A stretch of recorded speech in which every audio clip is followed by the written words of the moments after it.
Hi everyone, William here with the Grand Duke Dmitri Diary series. We're in 1936 today, and we have some text that practically had me jumping out of my chair because I was so excited about it.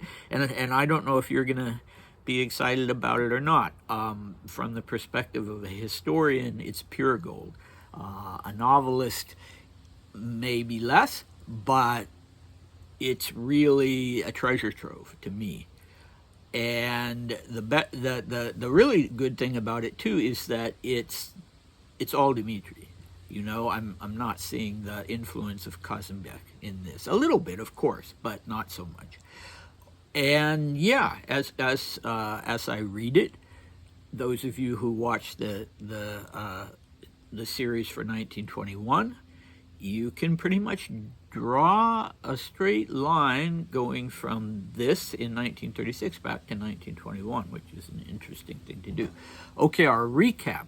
Back, the last one we did in 1915, Dmitri had had a so-called guillotine tonsillectomy with just local anesthetic, cocaine, in his throat. He didn't ingest it. And we saw a really nice example of Maria's devotion to her little brother. She was there acting as a nurse. She was a trained nurse by that point. But she was also there as a sister, just almost not leaving his bedside all day long. And he had the surgery at around 11 o'clock in the morning, and he spent the rest of the day in bed. In 1936, we had so part of the speech that we're going to continue on with today, and it really amounted to a sort of populist appeal. And I think there's an interesting contrast there to what Dmitri was talking about, say, in 1920, 1921, and he never would call himself, an advocate of democracy. He kind of sneered at the idea of democracy, and yet that basically was what he was advocating back then. He was saying that, the people will be able to vote. And choose their legislators and choose the kind of government they want.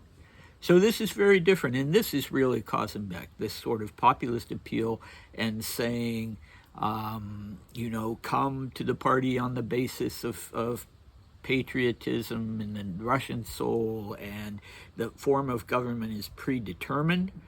It's a return to monarchy, but not only monarchy, autocracy.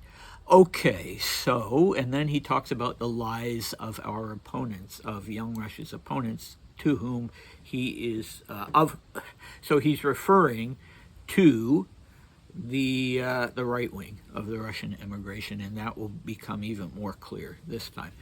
Our cast today, we just have Kirill sort of mentioned in passing, and it's, like I say, this is really Dmitri. If you want to know who Dmitri was, then this was Dmitri. Okay, here we go. The so-called right wing of the emigration doesn't seem to understand why I participate in Young Russia work and head up the main council of the Young Russia Party. Meanwhile, the entire history of my family gives me an inalienable right to participate in Russian political endeavors, to play a role in Russian politics. The approval granted to my actions by the senior member of my family, the head of the Russian imperial dynasty, confirms this. But it's not only a question of rights. The entire history of the empire lays on me, a member of the imperial house, the imperative duty to participate in the struggle for the future of our country, of our people. Finally, my own personal convictions fill me with a clear desire to participate in Russian public life, to influence Russian politics. Need I remind the Russian people that the Romanovs have always led Russian politics and done so in a truly forward-looking way? I could not have embraced young Russian or Young Russianism, i.e., the affirmation of the Russian national idea in the aftermath of the Great Time of Troubles on the basis of a misunderstanding, since I professed the ideas now called Young Russian at a time when the movement didn't even exist yet. I do not consider the Young Russia Party's general line as lies concocted by a group of conciliators seduced by the revolution. It's a line of tactics that logically follows from my own convictions and perceptions. It's a line of struggle for Russia and its future, and no one here is covering himself with my name. Okay, this is Dmitri feeling backed into a corner, sort of pushed against a wall, and remembering, no doubt, his experience after the aftermath of his appearance in Berlin in 1921. And if you recall, when he came back and encountered criticism and opposition, it just really crushed him. He got very angry, but he also got very depressed, and he is sort of to a milder degree, but still there, he's angry. You can see it coming through this, and undoubtedly with him, anger usually went with depression, so I would guess that was probably the case. So we start out with this question: why I participate, why me personally, Grand Duke Dmitri of Russia. And I think that emphasis, throughout this text, we can see that he feels the need to make that emphasis because some of the attacks are on him personally. Some of the criticism is, why is Grand Duke Dmitri doing this? And so he responds to this. In this part of the speech, he responds to it not as an attack on Young Russia in general. That's annoying, if you can hear that. But an attack on him personally. And yeah, like I said, with Berlin, he doesn't deal with this kind of stress well. That would have been hard for him. He always, he's right in saying he always wanted to be politically involved, but he kind of didn't have the temperament for it. He had the brain for it, he had the knowledge for it, but he didn't have the temperament for it. Okay, so the underlying criticism is that not just Dmitri, but any Grand Duke, or rather no Grand Duke, should be involved with a political party. And you see that usually in legitimate constitutional monarchies. You see it with the British imperial family. You're not supposed to say publicly anything about politics, let alone belonging to a political party. And so, that criticism coming from the right wing, it's not a particularly right-wing thing to criticize him for. There may have been, quite possibly were those on the left wing who were also criticizing him for being a Romanov, delving into politics very publicly. But he counters that in a really interesting way. I mean, it's nonsense, but I think he believes it, and he says that as specifically as a Romanov, he has an inalienable right to be a political actor. And so, yeah, I mean, come on, old boy, when was there ever politics in Russia, really? Under the Tsars or under the Soviets, for that matter. You don't have politics. You have an autocracy, and then you have a single-party system. And part of Dmitri's frustration, and one of the reasons I think that he got involved in the Rasputin assassination, because his frustration was building and building, was that there was no political role for anybody. There was kind of civil society, but yeah, really no political role. And so you had people, for instance, with the Decembrist revolt in 1825, and those were, military officers and members of the aristocracy who were revolting. They were not, for the most part, they were not extremists. They were not radicals. But after getting back from France during the Napoleonic Wars, they came back to Russia, and they had this deep yearning to play a role in shaping their country through, politically and civil society, and they just couldn't. And so, hence, you had the revolt of people who really weren't radicals. Yeah, so this idea of the Romanovs having an inalienable right to be politically active, no. I mean, the Romanovs, one of them, the Tsar, the emperor, had a right to rule, but ruling in an autocratic system isn't the same as politics. So then in 1905, you have the October Revolution and you have the October Manifesto, and now Russia has a legislative body and universal suffrage. Women could vote, I believe. Oh, well, maybe, no, not in 1905. That came later, I think. No, I don't remember. Anyway, people could vote, and they could vote for legislators. But, Nicholas II had been backed into a corner, not least by a member of his own family, Grand Duke Nikolai Nikolaevich, who famously, I don't think it's true, but went into Nicholas's office with a gun and threatened to shoot himself on the spot if Nicholas didn't sign the October Manifesto. But Nicholas was never into this idea of there being a legislature that had any actual power. And certainly he would not have let Dmitri or another of his relatives to go out and campaign for a seat in the Duma. So no, the Romanovs were not involved in politics. So Dmitri is really stretching the point with that. This time, please note, and perhaps you already have, he's not referring to Kirill as the sovereign emperor, the one in this sort of messianic vein. He is simply calling him the head of the dynasty. And why is this? Earlier in the speech, he has used all these sort of messianic terms for Kirill. I don't know. Maybe because this section is so personal to him, maybe he reverted to that. Or maybe he was thinking, we want to attract more people within the immigration than we will attract if we say, yes, Kirill is the emperor. I don't know, but it's probably not that, because he's already referred to Kirill as the emperor in this particular speech. But I find it interesting. It's reverting to something that he hasn't done for quite a while, in simply referring to Kirill as the senior member of the family and the head of the dynasty rather than the head of Russia. Okay, and then he says that history has laid upon him this need to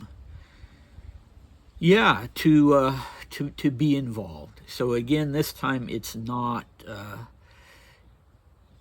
politics, it's history. The entire history of the empire lays on me the imperative duty to participate in the struggle for the future of our country and our people as a member of the imperial house. But I think he could say that personally, that he had always felt that way.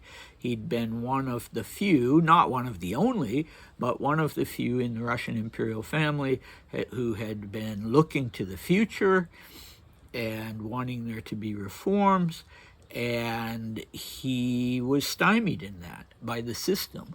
But he's equating the Romanovs now with history. They went back to 1613, so over a little over 300 years, and saying, yeah, this is a duty I have. It's laying upon me. I am a history bearer as a Romanov.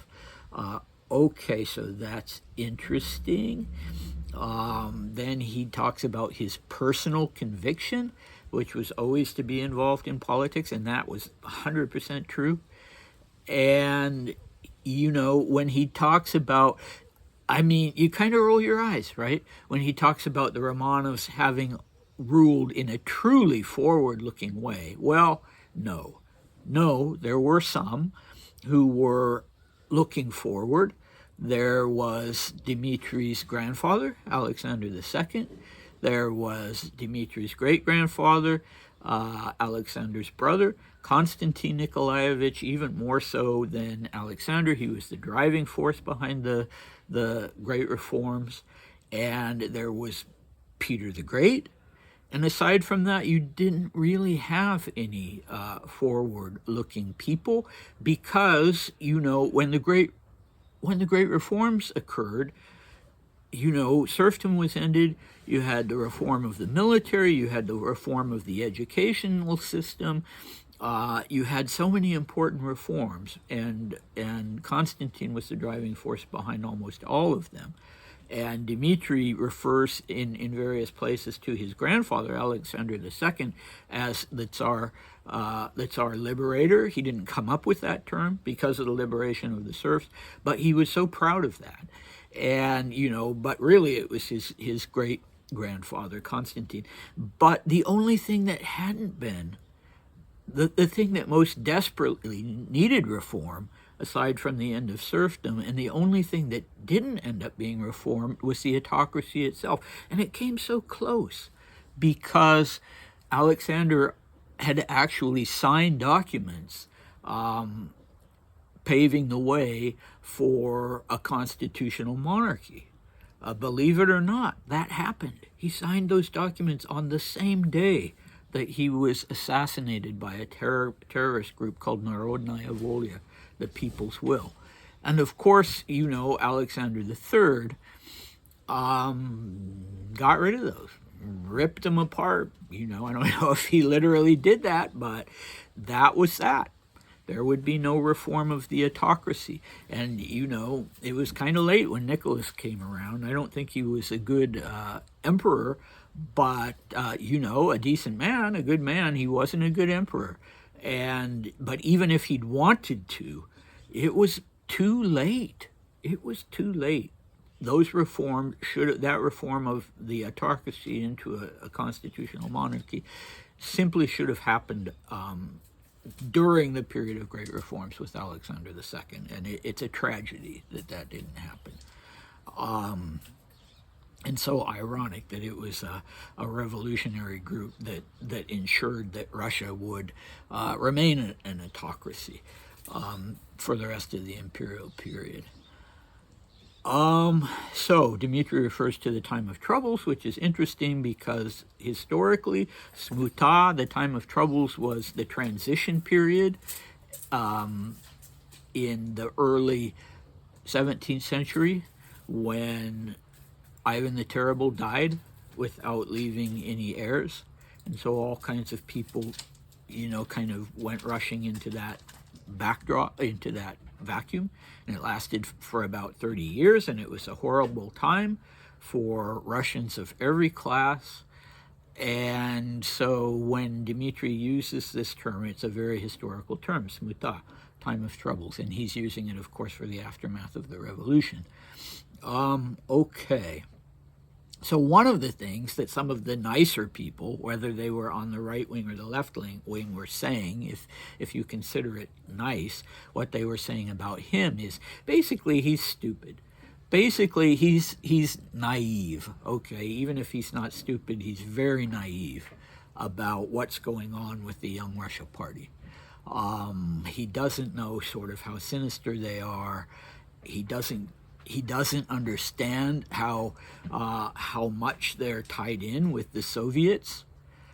And he's saying, and they're just using him to, as he puts it, cover.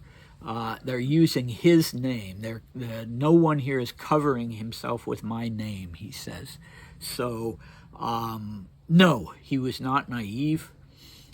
And he would not have done this if it was against his convictions.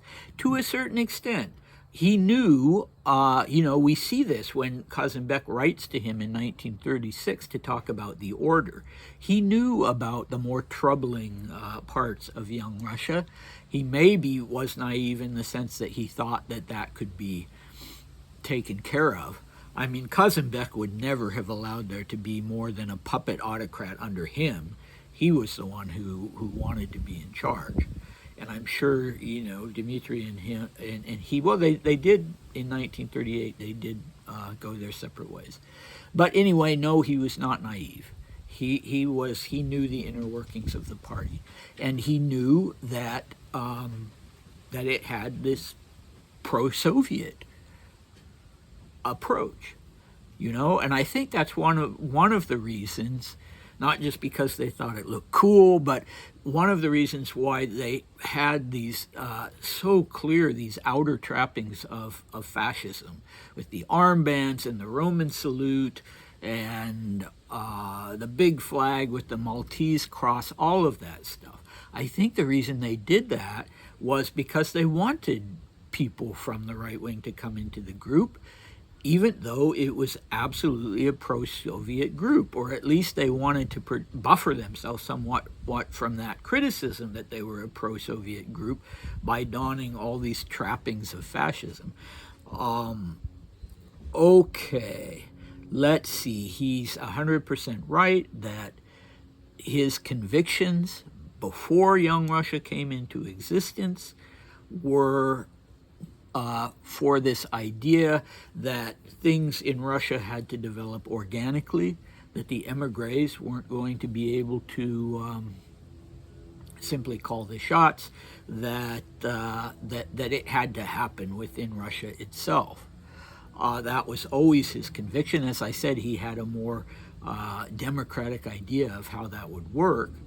But yeah, that was always his conviction, that Russians shouldn't cut themselves off from Russia, that they shouldn't cheer, for instance, when the Poles were beating the Red Army. They shouldn't cheer for that because, after all, the Red Army were Russians. Yeah, that was him before the Young Russia Party came into existence. And we sort of end with this interesting line. We don't end with it. I just want to mention it because I forgot to earlier, that the Young Russians were accused of being conciliators, seduced by the revolution. This was why they had the fascist trappings outwardly.